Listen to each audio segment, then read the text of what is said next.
भारत इस वक्त लग रहा है कि वो इंग्लैंड से नहीं हारेगा, तो आप सपोज कर लें कि भारत जीत जाता है इंग्लैंड से, तो ये फिर 3 मुकाबले हार जाएंगे, तो आपके फिर सेमीफाइनल में जाने के चांसेस बहुत ही कम हो जाएंगे, क्योंकि ये नेट रन रेट पे भी आज उनको बहुत मार पड़ी। चेन्नई में मुकाबला है, चेन्नई में पाकिस्तान की जो बैटिंग लाइनअप है वो अस्सलाम वालेकुम नाजरीन। अफ़गानिस्तान की इंग्लैंड की ज़बरदस्त जीत के बाद इस वक्त पाकिस्तान टीम जो है वो सोच विचार में है कि जिस तरह का खेल अफ़गानिस्तान ने पेश किया है, साबिक़ पीसीबी चेयरमैन रमीज़ राजा भी इसके ऊपर कुछ कहते हैं और उन्होंने एक तशवीश का इज़हार किया है कि अफ़गानिस्तान टीम हमें मुश्किल में डाल सकती है। इसके ऊपर वो क्या भारत इस वक्त लग रहा है कि वो इंग्लैंड से नहीं हारेगा, तो आप सपोज कर लें कि भारत जीत जाता है इंग्लैंड से, तो ये फिर 3 मुकाबले हार जाएंगे, तो आपके फिर सेमीफाइनल में जाने के चांसेस बहुत ही कम हो जाएंगे, क्योंकि ये नेट रन रेट पे भी आज उनको बहुत मार पड़ी। चेन्नई में मुकाबला है, चेन्नई में पाकिस्तान की जो बैटिंग लाइनअप है वो टेस्ट होगी। सो बैटिंग वर्सेस अफगानिस्तान की बॉलिंग है, और फिर आपकी इस वक्त बॉलिंग भी नहीं चल रही है, और गुरबाज अगर फॉर्म में है और क्लिक कर जाते हैं तो वो मुकाबला लेके चले जा सकते हैं आपसे, क्योंकि उन्होंने एक ओडीआई में 150 कर दिया था पाकिस्तान के अगेंस्ट। और मैं हैरान हूं कि ये अभी तक 8-8 साल से इस सर्किट में हैं, बड़ी क्रिकेट खेल रहे हैं, हर लीग्स खेलते हैं, और ये अभी भी स्पिन के खिलाफ जो है वो बेसिक बैटिंग करते हैं, ना कदमों का इस्तेमाल कर सकते हैं ना अटैक कर सकते हैं, इसलिए कि जब पता ही नहीं है कि गेंद स्पिन किस तरफ हो रहा है तो आपकी फिर मूवमेंट लिमिटेड हो जाती है। फिर आप क्रीज से खेलते हैं, जब आप क्रीज से खेलते हैं तो फिर आप शॉट्स नहीं बना सकते। प्राइड है ये, जब आपकी हर्ट होती है तो फिर आप अपने से बढ़ के भी कई दफा खेलते हैं, गिर तो जाते ही हैं, कई टीमें गिरी रहती हैं, कई टीम्स जो हैं इसको पॉजिटिव तरह से लेके उठ जाती हैं, और अफगानिस्तान ने एग्जैक्टली ये किया और डिजर्व करते हैं, इसलिए कि इंग्लैंड ने टेक्निकल और टेक्निकल गलतियां की। टेक्निकल क्या कि स्पिन को ठीक नहीं खेले, वो 3 ली राशिद ने, 3 ली मुजीब ने, 2 नबी ने तो फारिग कर दिया स्पिनर्स ने, और अच्छी खासी बैटिंग स्ट्रिप पे ये हाल किया इंग्लैंड का, और फिर टॉस जीत के और अफगानिस्तान को खिला दिया, और फिर बेखौफी और बगैर किसी डर के खेले, खासतौर पे गुरबाज जो वो इनिंग्स खेल गए हैं उससे एकदम से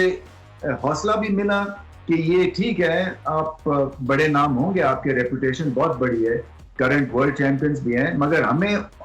परवाह नहीं आपकी, क्योंकि वो कंडीशंस बैटिंग की बहुत अच्छी थी जो कि इंग्लैंड को इस्तेमाल करनी चाहिए थी। बैट आउट कर सकते थे वो फर्स्ट सेशन में अफगानिस्तान को, मगर बहुत बड़ी एक तरह से टेक्टिकल मिस्टेक नहीं है।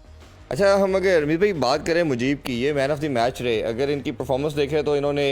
16 बॉल्स पे 28 बनाए और 51 रन देके 3 विकेटें ली। अब एक्स्ट्रा ऑर्डिनरी किस्म की इन्होंने जब आके इनिंग्स भी खेली, उससे एकदम जो टोटल हमें 250-60 नज़र आ रहा था वो ऊपर चला गया। कैसे इनकी ओवरऑल परफॉर्मेंस को देखते हैं आप?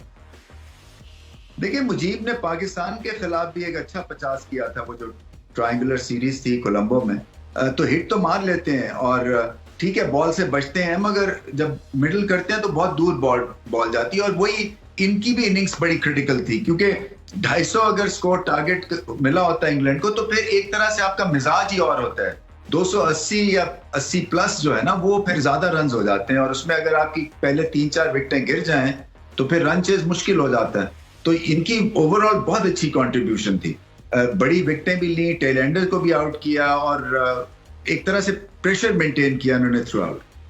अरमीन भाई, जिस तरह आपने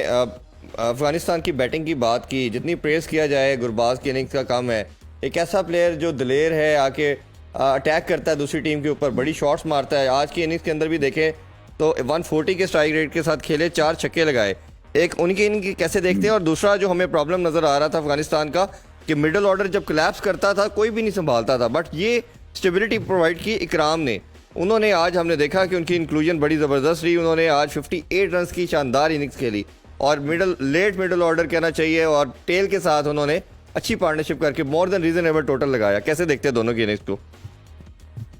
बहुत अच्छी है, मुख्तलिफ टीयर्स के ऊपर, मुख्तलिफ स्टेज के ऊपर दोनों ने बहुत ही अच्छी बैटिंग की। देखिए, पहला तो आपको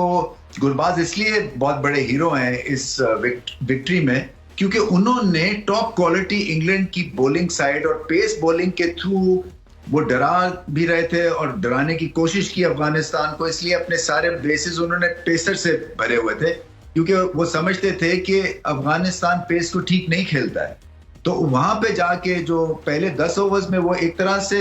बैटिंग का मुकाबला जीत लिया उन्होंने, और फिर जाके आपने इकराम की बात की, टेम्परमेंटली स्ट्रांग निकले। देखें, मिडिल ऑर्डर में इस तरह की बैटिंग करना बड़ा मुश्किल काम होता है, चाहे आप पहले क्यों ना खेल रहे हो। पहले खेलते हुए प्रेशर शायद कम होता है, रन चेज में और ज्यादा आपको गेम की सिचुएशन और गेम की रीड बेहतर होती है। मगर जो भी कह लें, ये इंग्लैंड की वेल ऑयल्ड एक बॉलिंग मशीन है, और फिर वो जो 50 है वो बड़ा क्रिटिकल था, क्योंकि वो इनिंग्स को प्रोपेल करके आगे ले गया। अच्छा, थोड़ी सी बात मैं रमीज भाई आपसे इंग्लैंड की बॉलिंग लाइन के हवाले से जानना चाहेंगे। बड़ी बैलेंस नज़र आती है इनका कम्बिनेशन, बट हमें नज़र आ रहा है ख़ासतौर पे पहले वॉक्स की बात करें या सैम करन की, जब इनको सीम और स्विंग नहीं मिलती, इंग्लिश कंडीशन के तो बेहतरीन दोनों बॉलर समझे जाते हैं, बट अगर नहीं मिलती तो बिलो एवरेज भी नज़र आते हैं। फिर जिस तरह हमारे बॉलर्स के साथ भी सम हाउ प्रॉब्लम